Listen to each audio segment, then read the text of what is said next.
Hai pemirsa, kembali lagi dengan Cipta Kreasi TV. Saat ini kita berada di suatu restoran El Asador yang berlokasi di Kemang Point, Jalan Kemang Raya, Jakarta Selatan.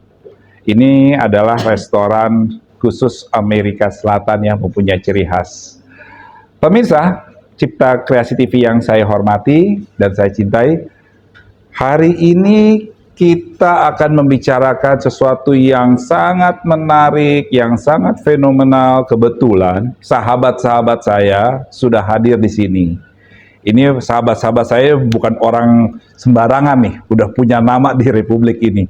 Saya perkenalkan nih, mungkin sudah nggak asing lagi. Pertama adalah sahabat saya, Bapak Irjen Pol Purnawirawan Dr. Roni Sompi, SHMH. Ya. Dan sebelahnya adalah pakar hukum pidana dari Universitas Bung Karno, Dr. Budi Yusuf, SHMH.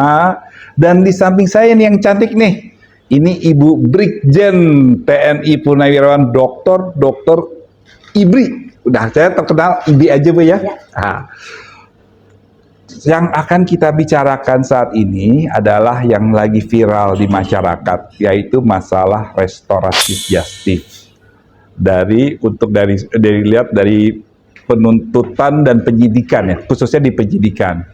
Nanti kemungkinan Pak Roni Sompi ini yang akan menjelaskan restoratif justice kalau terjadi di penyidikan, dihentikannya gimana, nanti kita akan mengulik dari Pak Roni Sompi. Kebetulan kita ini berempat dari alumni yang sama, yaitu dari program Doktor Universitas Borobudur.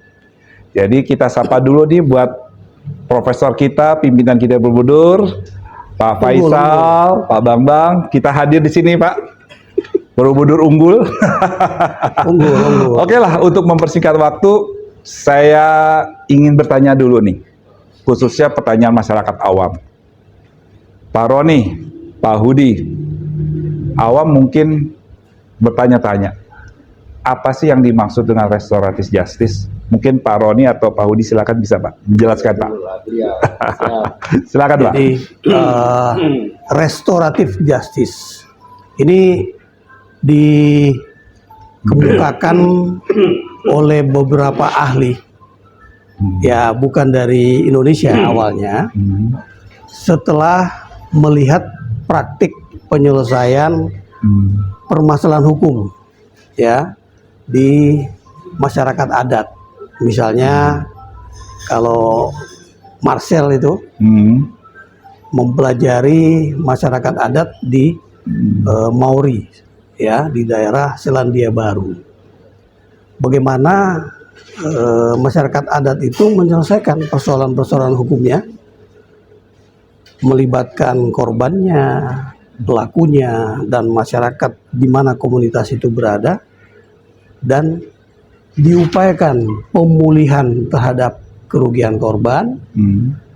Jadi tanpa melalui proses peradilan secara formil yang kita kenal melalui pengadilan negeri sampai tingkat Mahkamah Agung. Nah,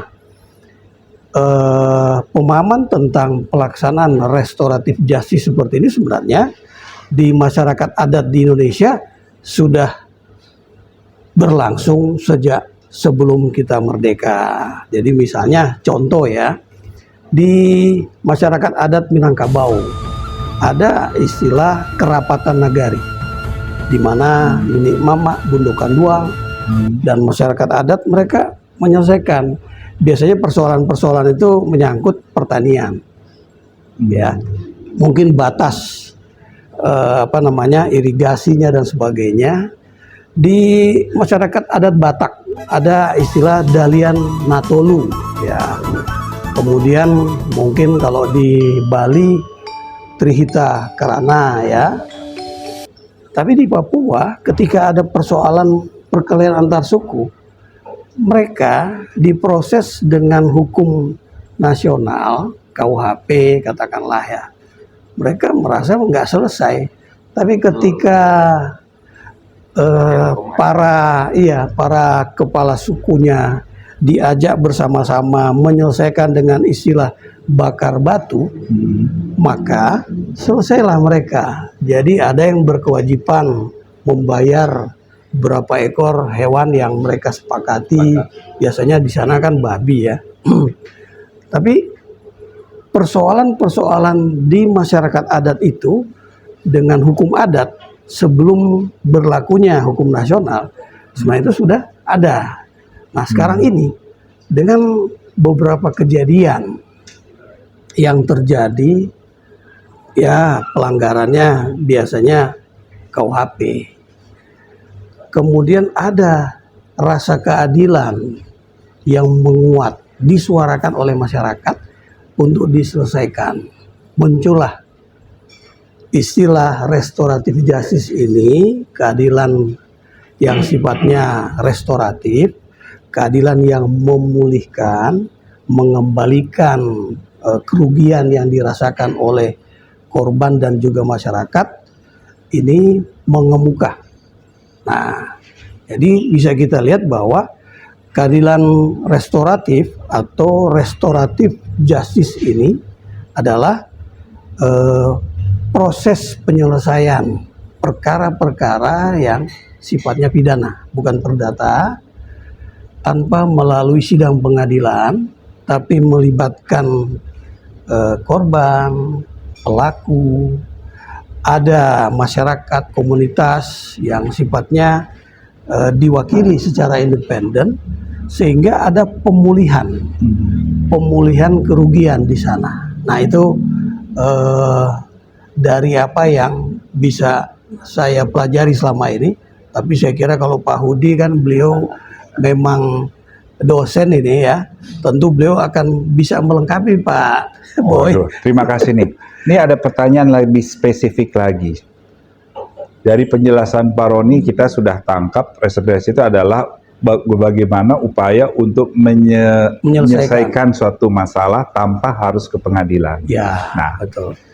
Coba tolong Bapak jelaskan kepada kita masyarakat awam kasus-kasus apa saja yang bisa diselesaikan dengan cara restoratif justice. Misalnya gini, jangan sampai misalnya kasus pembunuhan, ya kan? Udah restoratif justice enak dong yang ngebunuh. Kan apakah menimbulkan rasa keadilan bagi keluarga yang dibunuh? Ya. Terus penipuan, ya sudah selesaikan. Artinya apa?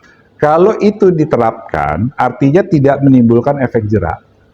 Ya. Kan maksudnya gini, kita ingin menyelesaikan masalah tanpa menimbulkan masalah baru, tanpa menimbulkan dendam baru.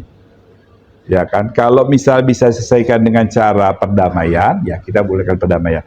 Nah, coba tolong mungkin dari Pak Roni atau dari Pak Hudi, tolong dijelaskan, kira-kira restoratif justice ini sebetulnya sasarannya untuk kasus-kasus apa aja?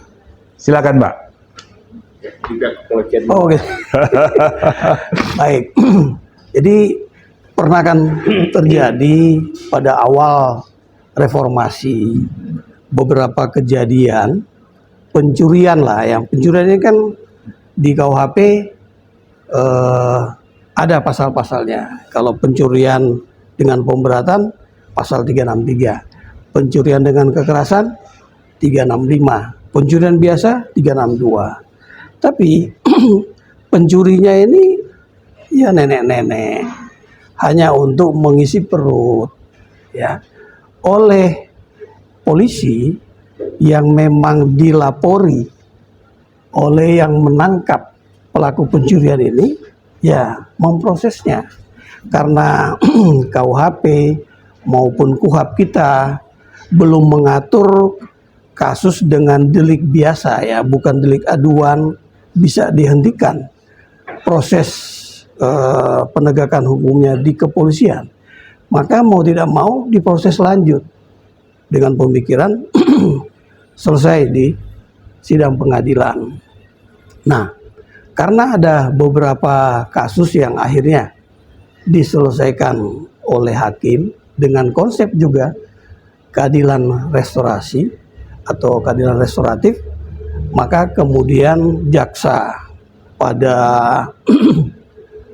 awal tahun 2020 pernah juga menyelesaikan tidak sampai ke persidangan. Jadi menghentikan penuntutan terhadap pencurian handphone. Karena bapaknya itu ingin anak bisa belajar pada saat masa COVID-19 itu kan belajar melalui online, tidak punya handphone. Dia nyuri handphone, tapi akhirnya diselesaikan dengan konsep restoratif justice. Nah, sehingga jaksa juga mengeluarkan peraturan Kejaksaan Agung nomor 15 tahun 2020 tentang penghentian penuntutan dengan berdasarkan restoratif justice. Polri akhirnya melihat bahwa hal ini perlu juga dilakukan upaya-upaya yang bersifat restoratif justice dengan menerbitkan peraturan Polri nomor 8 tahun 2021, di mana ada persyaratannya Pak Boy ya. Kasus-kasus yang bisa dilakukan penyelesaiannya secara restoratif justice pada proses masih di tangan kepolisian itu, pertama ada persyaratan yang sifatnya umum. Yang kedua ada persyaratan yang sifatnya khusus. Nah, persyaratan umum ini ada dua, secara material maupun formil. Yang material itu antara lain ketika nanti diselesaikan secara restoratif justice, kasus ini tidak menimbulkan masalah baru, tidak menimbulkan perpecahan di antara masyarakat, tidak berkaitan dengan masalah-masalah yang sifatnya radikalisme atau separatisme, dan juga bukan untuk kasus yang merupakan pengulangan, residivis itu nggak boleh. Dan juga ada kasus-kasus tertentu yang nggak boleh, Pak. Tadi Pak Boy bertanya, apa semua kasus? Nggak bisa. Kasus korupsi nggak bisa, Pak, dihentikan secara restoratif justice. Kasus yang berkaitan dengan nyawa manusia juga tidak bisa. Hanya kasus-kasus yang lain yang di luar kasus tadi, seperti kasus kecelakaan lalu lintas, kadang-kala kan menyebabkan kematian seseorang ya. Juga kasus yang berkaitan dengan transaksi elektronik. Biasa kalau dilaporkan pencemaran nama baik tapi melalui ITE kan ya. Dan kasus yang ini saya kurang sependapat sebenarnya ya, sebagai seorang yang mempelajari hukum. Saya melihat bahwa di peraturan Polri nomor 8 tahun 2021 itu masih dibolehkan kasus narkotika dilakukan RJ, khususnya para penyalahguna. Menurut saya konsep ini masih kurang pas, karena berkaitan dengan RJ itu pasti ada korban, ada pelaku, ada masyarakat. Kalau kasus narkotika kan siapa korbannya? Kan gitu ya. Makanya kalau kasus korupsi itu pas lah, karena korbannya kan negara ya. Oleh karena itu mungkin perlu dikaji kembali oleh Polri tentang pengecualian terhadap kasus narkotika ya. Artinya menurut saya tidak pas kalau penyelesaian RJ itu juga termasuk kasus narkotika. Kalau memang orang yang hanya penyalahguna, menurut saya nggak perlu di RJ, tapi memang dia harus direhabilitasi, tidak perlu dia diproses. Karena tahanan kan penuh dengan ini Pak ya, narkotika yang pengguna ya Pak ya. Di samping iya, karena gini, misalnya dari pengedar gelap 1 kilogram narkotika kan bisa dipecah menjadi 1000 penyalahguna kan gitu ya, 1 gram 1 orang, atau 100 1 orang 10 gram kan gitu ya, tergantung kan. Jadi bisa penuh penjara itu dengan penyalahguna, karena kemungkinan yang memberikan informasi justru pengedar gelapnya, bandarnya. Oleh karena itu, kita kalau khusus kasus narkotika, saya menyarankan kita belajar dari Belanda. Bagaimana Belanda itu melakukan upaya penanggulangan narkotika itu dengan cara yang lebih bisa diterima oleh masyarakat setempat. Nah, kalau saya mau dengar nih dari, oh ya silakan nih kita minum dulu nih Pak. Wah, ini kita Nah, ini langsung tuh. dapat minum ini. Ini keren. Nah, ini keren nih Pak. Ini teh dari Argentina. Teh jauh Teh kali. apa namanya kalau istilahnya di sini? Herbal mate. Herbal mate, Herbal Pak. mate. Sampai Oh, atas ya. Tuh. Jadi kalau Nah, ini jago main bola kayaknya. Jadi narasumber. Pak, Manis.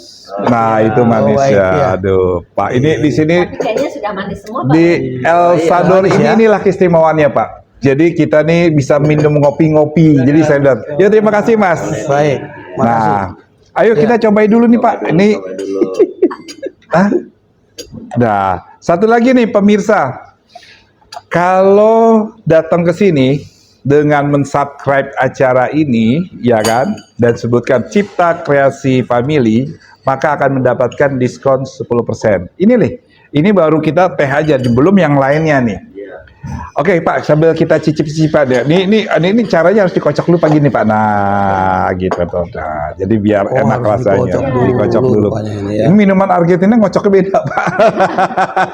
Ada caranya. Ada caranya. Kita buat santai Pak. Jadi nggak usah terlalu tegang-tegang Pak. Ada caranya. Ada caranya. Baiklah. Tadi Pak Roni sudah bicara panjang lebar nih mengenai restorasi dari segi penyidik. Saya mau dengar nih dari pakar hukum pidana nih. Kira-kira apa nih pengertian restoratif justice? Terus udah gitu tolong ditanggapi pernyataan-pernyataan dari Pak Roni. Sehingga lebih pemirsa nih yang awam nih bisa lebih, oh ini loh. Ini kan terjadi pencerahan ya kepada masyarakat. Silakan nih Pak Hudi, Dr. Hudi. Kalau bicara definisi restorasi justice itu tidak jauh dari keterangan Pak Roni itu ya, bahwa penyelesaian restorasi justice itu di luar pengadilan lah, yang melibatkan pelaku, korban, dan tokoh-tokoh masyarakat dengan memperhatikan kepentingan korban. Selama ini kan korban tindak pidana tuh kepentingannya tidak jelas tuh, misalnya kecurian dompet, kecurian perhiasan, atau dianiaya. Mereka masyarakat hanya bilang laporkan aja ke polisi, biarin penjara gitu. Memang pelakunya di penjara, tapi kerugian dari korban kan kurang diperhatikan itu, sehingga itu menjadi apa ya, kerugian korban itu hanya puas di hati aja bahwa pelakunya sudah di penjara, sudah puas. Tapi kan secara materi ada kerugian, dan itu yang tidak pernah diselesaikan selama ini dalam hal tindak pidana tadi. Terus yang kedua, tadi bagus dikasih contoh sama Pak Roni terkait nenek-nenek itu ya kan. Kalau kita mengacu kepada teori Hans Kelsen nih, teori Hans Kelsen kan hukum adalah undang-undang. Apa yang ada di undang-undang itulah yang diterapkan oleh aparat penegak hukum. Tapi misalnya pelaku pencurian.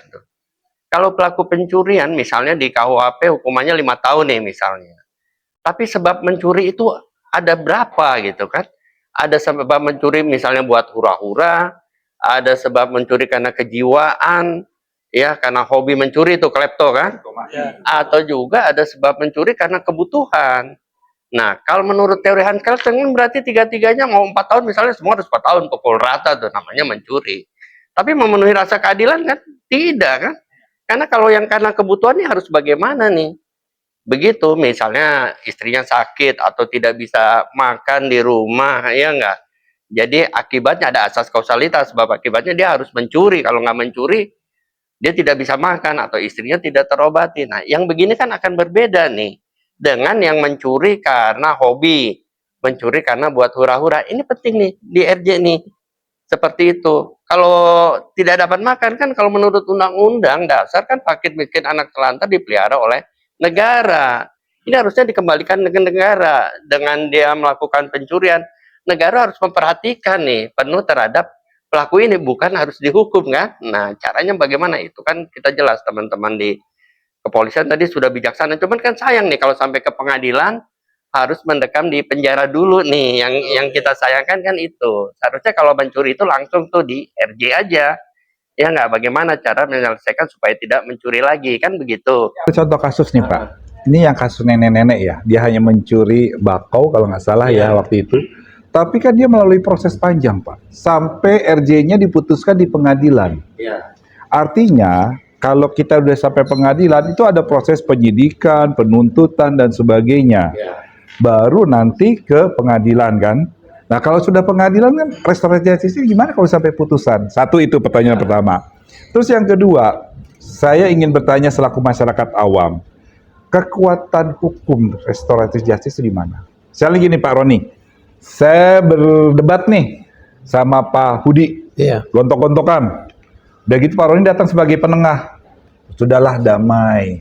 Akhirnya karena di depan Pak Roni, saya berdua nih salah jabatan tangan nih, damai. Tapi hati saya masih kesel. Saya balik, pulang ke rumah, saya tuntut lagi. Sebenarnya begitu tuh. Nah ini banyak kejadian nih Pak. Iya, iya. Satu sisi mengatakan restoratif justice. Nah artinya restoratif justice itu kan tidak punya kekuatan hukum. Nah menurut bapak-bapak nih, satu dari kalangan kepolisian, satu dari pakar hukum, pertanyaan masyarakat, kekuatan hukum restoratif justice di mana? Iya. Kalau di pengadilan udah ketok palu, cedek, udah ingkrah jatuhnya. Gak puas, banding. Iya. Nah, kalau restoratif justice bisa banding ya. Oke, silakan Pak. Ini menarik untuk dibahas nih, Pak. Jadi kalau menurut saya dulu nih izin Pak. Ya, gitu. Kalau menurut saya, sebenarnya kalau kita misalnya kayak di tetangga ribut tadi saya dengan Pak Boy gitu di tetangga, kan itu ada Binmas, ada Babinsa, ya, ada Pak RT, ada Pak RW, ada kepala desa misalnya. Nah itu lebih baik kan supaya sesuai dengan azas peradilan, cepat, murah, dan sederhana. Diselesaikan aja di bawah sebetulnya, tidak sampai harus ke proses ke penyidikan di kepolisian, itu tidak perlu, selesaikan aja di bawah. Akar masalahnya itu harus dicari tuh. Setelah itu didamaikan. Nah, didamaikan itu harus tuntas di situ. Kan pernah ada juga yang diusir dari desanya, misalnya karena berbuat tercela diusir dari desanya, kan itu juga sanksi sosial yang sangat mengerikan juga kalau sampai terusir dari desa. Oleh karena itu harus diselesaikan tuntas tuh. Ada kayak tadi Binmas, ada Babinsa, ada RT RW, bikinlah perdamaian selesai sehingga tidak harus berlanjut. Kan kayak di masyarakat adat juga seperti itu kan, pakai hukum adat mereka selesai dan benar-benar selesai. Itu kalau menurut saya ya. Kekuatan hukumnya? Kekuatan hukumnya sekarang begini, kalau sudah benar-benar selesai, sama-sama ikhlas, sama-sama tidak akan menuntut lagi nih sampai ke akar-akarnya nih, itu cukup selesai. Dan itu banyak selesai loh. Saya juga di kawan-kawan di teman-teman di kepolisian misalnya kan, udah Pak ini kan sebenarnya bisa didamai, apalagi yang berkaitan dengan harta benda kan, urusannya hanya kerugian harta benda. Tapi kalau udah masalah kemanusiaan, saya nggak mau tuh ada damai-damai begitu tuh, nggak ada. Tapi kalau untuk harta benda, teman-teman gimana sih, ayolah kita bantu lah, selesaikan lah, musyawarahkan lah secara damai. Begitu. Tapi sebelum ada perpol ini Pak, sebenarnya kan MA sendiri sudah mempunyai tentang mediasi, ya kan Pak? Ini kan sebenarnya apakah ini berbeda dengan restorasi justice sebenarnya? Ini mediasi ini kan juga bisa untuk menghentikan. Ini menarik nih. Sekarang coba perbedaan antara mediasi dengan restoratif justice. Soalnya di dalam perma kan juga ada hukum acaranya, mediasi juga. Apakah ini bagaimana menurut Bapak? Ya kalau menurut saya sih memang tidak berbeda banyak itu mediasi, karena RJ juga dimediasikan. Nah, yang memediasikan tentu kan ahli-ahli juga atau penegak hukum untuk memediasikan gimana cari penyelesaian yang terbaik seperti itu. Jadi mediasi itu juga sebetulnya dalam sebagai wujud dari keadilan restorasi justice juga begitu. Kalau bisa dituntaskan, endingnya sama dengan berita acara perdamaian, ya kan? Buat akte perdamaian itu sama juga dengan keadilan restorasi, Bu. Tadi juga ke Pak Roni Pak Roni mengatakan bahwa yang tidak boleh adalah menyangkut nyawa. Pak, ini antara lain ya Pak, yang saya khusus itu. Nah, tapi memang di dalam perpol itu hanya mengatakan restoratif tidak pidana. Nah, kebetulan saya sendiri menggeluti tentang kesehatan Pak. Sehingga bagaimana kalau perdata, ini apakah sudah ada kasus perdata yang tentang restorasi justice di bidang kedokteran, di bidang kesehatan, atau ini bagaimana kalau itu menurut Bapak ataupun menurut pakar pidana? Menarik sekali nih Bu Ibri, bahwa saya ingin melengkapi lagi ya penjelasan dari Pak Hudi tadi, sudah sangat lengkap. Saya ingin menambahkan kepada Pak Boy dulu, apa kepastian hukumnya ya. Ini kan kita kalau bicara bahwa penegakan hukum itu hanya berorientasi kepada kepastian hukum, maka semuanya itu harus ke sidang pengadilan, menumpuk perkara-perkara yang memberatkan proses penegakan hukum itu dengan biaya besar.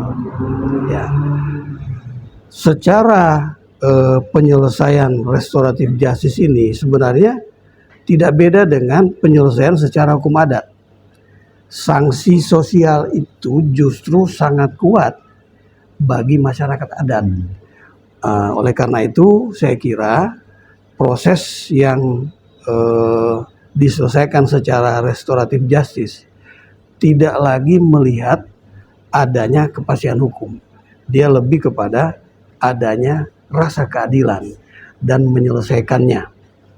Nah, pertanyaan Ibu tadi kaitan dengan kasus-kasus di bidang kedokteran kesehatan ya. Kalau dia sifatnya perdata, di pengadilan perdata itu juga dikenal dengan alternative dispute resolution. Jadi itu antara lain dengan mediasi. Oleh karena itu, setiap kasus PMH di pengadilan untuk perdata itu hakim pasti memberikan kesempatan kepada para pihak menyelesaikannya secara mediasi. Ya. Kalau pidana mediasi penal ya. Nah, itulah restoratif justice. Nah, kalau yang mediasi dalam kaitan dengan perdata ini juga penyelesaian sehingga tidak perlu berlanjut kasusnya. Nah, ketika kasus ini kaitan dengan malpraktek yang mungkin ada perbuatan pidana di sana, juga bisa diselesaikan secara restoratif justice. Ada mediasi karena antara pelaku, korban, atau siapa yang dianggap melakukan penyimpangan di bidang kedokteran itu dipertemukan dengan korban, keluarga pelaku. Nah, siapa yang menjadi mediatornya secara independen, dan ini bisa dilakukan ya. Pernah ada kasus kalau tidak salah pada tahun-tahun sebelumnya yang akhirnya juga diselesaikan, yang waktu itu kita tahunya ya mediasi ya, tapi itulah bentuk restoratif justice ya yang dilakukan. Nah, persoalannya sekarang di KUHP kita, kalau yang baru Undang-Undang Nomor 1 Tahun 2023, restoratif justice itu sudah dianut konsepnya. Nah, sedangkan Undang-Undang Nomor 8 Tahun 81 tentang KUHP ini kan belum. Nah, mudah-mudahan dengan adanya rancangan undang-undang tentang KUHP yang lagi digodok di Komisi 3 DPR RI, nah apa yang kita diskusikan ini juga tentang restoratif justice masuk, sehingga ada payung hukum bagi polisi selaku penyidik, bagi jaksa selaku penuntut umum, juga bagi hakim. Jadi tidak perlu lagi ada perpol, ada peraturan jaksa agung, ada perma, tapi itu merupakan penjabaran nantinya. Karena nanti kalau ada KUHP pasti ada PP-nya kan, peraturan pelaksana yang nantinya menjadi payung hukum untuk keluarnya peraturan Polri, peraturan jaksa agung, dan juga perma. Saya kira begitu, Bu Ibi. Nah, ya. Ini Pak, ya, ada pertanyaan bandel masyarakat nih Pak. Ini bisa dijawab nih bertiga nih. Ya. Pertanyaannya begini, Bapak mungkin kita udah melihat ya sama-sama kenapa misalnya kan kalau proses penuntutan ini kan berjenjang Pak ya, dari penyidik, penuntut umum sampai ke pengadilan. Ya. Nah, ini pertanyaan banding masyarakat gini nih. Polisi selaku penyidik kekeh akan meneruskan ke tingkat Sidang pengadilan. Ya. Melalui jaksa. Melalui ke jaksa. Iya. Sampai di jaksa, nih kita restoratif justice saja nih. Ini kan akan terjadi disharmoni ya. Ya. Oh, kata polisi, kita udah capek-capek ngumpulin 2 alat bukti. Pokoknya kita akan bawa ini ke sidang pengadilan, udah pas. Totonya dipatahkan di penuntut umum dengan cara restoratif justice. Ya. Nah, dari pihak ini di kesehatan, Bu, ada juga kan prosesnya kan harus ada prosedur. Misalnya sebelum sampai itu harus ada ranah kode etik dulu, ya kan? Oke, ranah kode etik jalan terus. Nah, nanti di sini ada persimpangan lagi, Pak. Polisi kekeh ingin masuk di awal, karena saya banyak dengar gitu. Iya. Pokoknya saya mau masuk dulu. Kan di sini akhirnya terjadi tabrakan antara kode etik sama penyidik. Ini yang sering saya dengar dari para dokter. Benar nggak Bu Ibri? Nah, Iya, coba Bu, mumpung nanti ada 2 pakar nih, diaduin aja. Ini mumpung jadi kita bisa jadi untuk perbaikan ya Pak. Tujuan kita kan untuk perbaikan. Iya. Artinya jangan sampai terjadi disharmoni. Iya. Jadi kita lihat kasusnya, misalnya Ibu Ibri sebagai seorang dokter. Kalau terjadi penyimpangan dalam hal di rumah sakit terhadap pasien, kan harusnya kan ada kode etik dulu, majelis kode etik yang akan menyelesaikan. Ya. Baru setelah itu baru serahkan kepada kepada penyidik. Ya kan? Kalau ada. Pidananya. Tapi kalau tidak ya sudah kode etik saja. Ya kan? Kecuali kalau kasusnya sampai menyebabkan meninggal dunia karena kelalaian atau apa ya, ada yang sifatnya itu. Nah, coba tolong saya minta nih, ini pertanyaan masyarakat, pertanyaan yang menggelitik tetapi harus dijawab. Iya. Nah, ini bagaimana Pak? Tadi pertanyaan pertama saya. Polisi kekeh udah mengumpulkan 2 alat bukti, cukup, udah siap. Begitu sampai diserahkan ke penuntut umum sudah selesai justice. Terjadi disharmoni dong, pasti ada perasaannya secara manusia pasti agak ini. Coba tolong Bapak jawab dari segi kepolisian, penyidik, dan dari segi ini. Silakan Pak. Ya, ini pertanyaan bagus sekali. Begini, Pak Boy, penyidik Polri itu kan menangani perkara atas dasar pertama ya, kalau delik aduan pasti ada laporannya. Kalau delik biasa seperti kasus pembunuhan,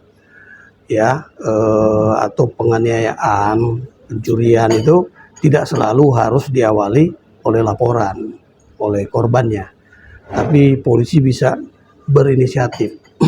Nah, konsep restoratif justice itu dasarnya adalah ada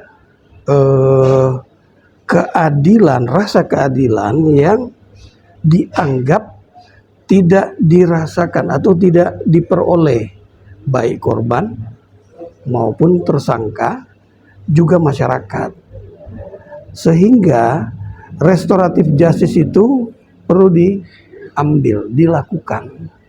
Karena prinsip restoratif justice itu sebenarnya untuk pemulihan kerugian, kondisi keadaan yang tidak adil, bukan untuk menghentikan proses penegakan hukum, bukan. Jadi kita harus sama dulu nih cara berpikirnya, bahwa restoratif justice itu jangan menjadi akal-akalannya penegak hukum apapun dia, penyidik, jaksa atau hakim, dalam rangka restoratif justice padahal ada maunya.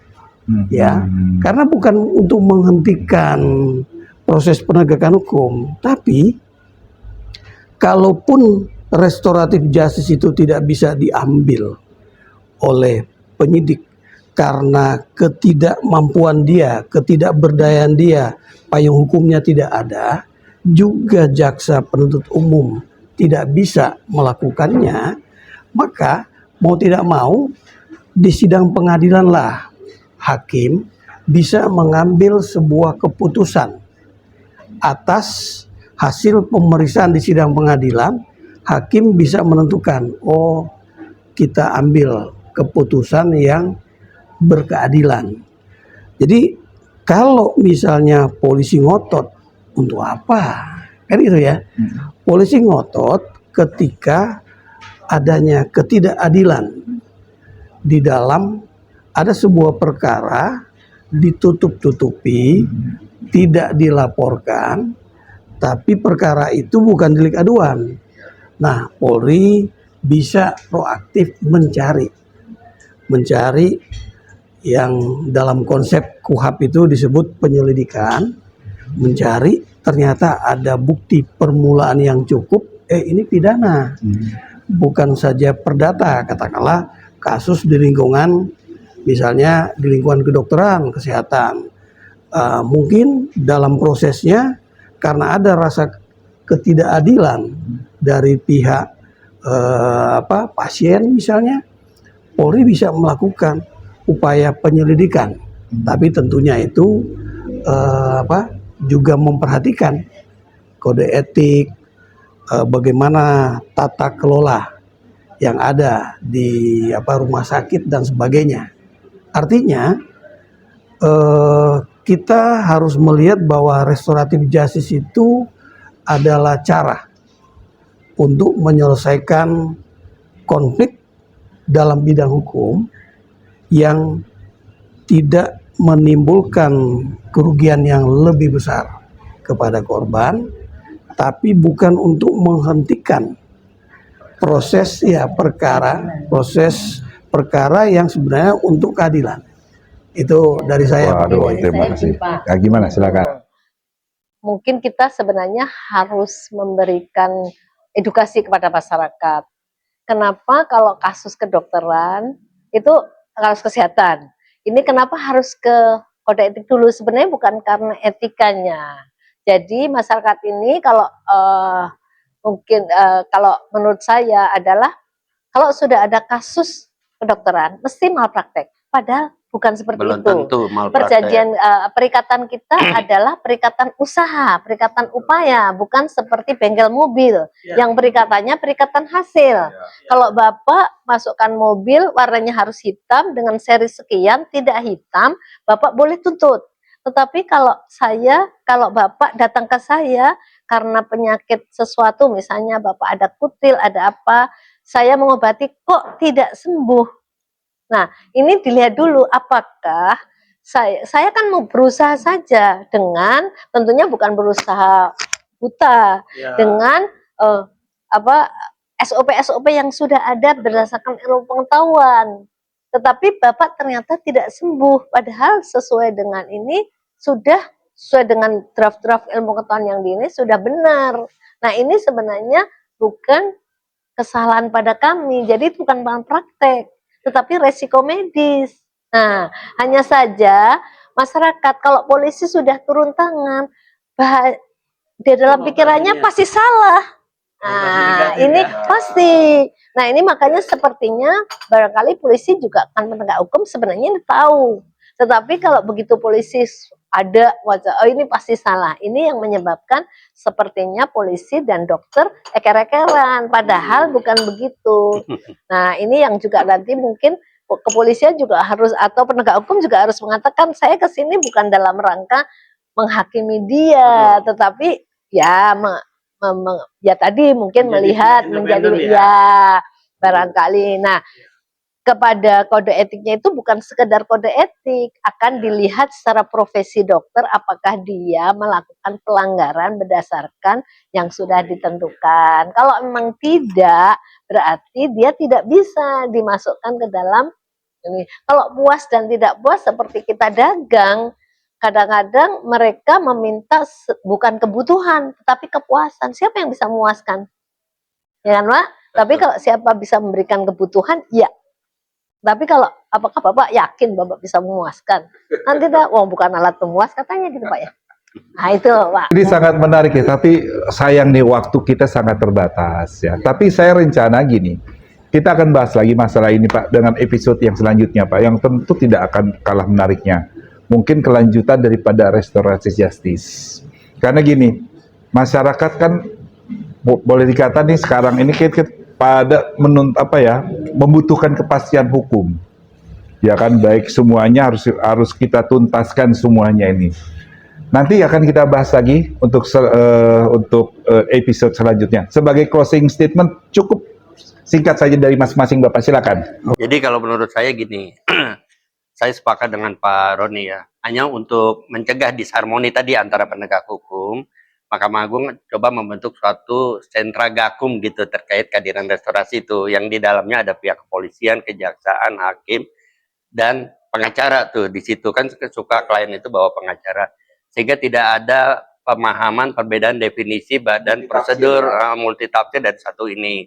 Salah satunya itu ke depan kalau bisa kan dibentuk hukum KUHP baru, hukum acara baru tuh, seperti yang tadi Ibu bilang masalah terkait medis tuh, itu kan jelas nggak ada tuh mens rea-nya tuh, dokter ingin mencelakakan pasiennya tuh tidak ada mens rea. Saking ketakutannya tuh dokter membuat surat pernyataan bahwa tidak akan menuntut ini, itu kan klausul baku, undue influence tuh, ada pengaruh, sehingga itu juga bisa batal demi hukum karena undue influence dalam pengaruh. Orang udah pasrah, emang bukan ilmunya kedokteran. Mau nggak mau kalau nggak ditandatangan, nggak dioperasi, akhirnya tanda tangan itu kan karena keterpaksaan tuh.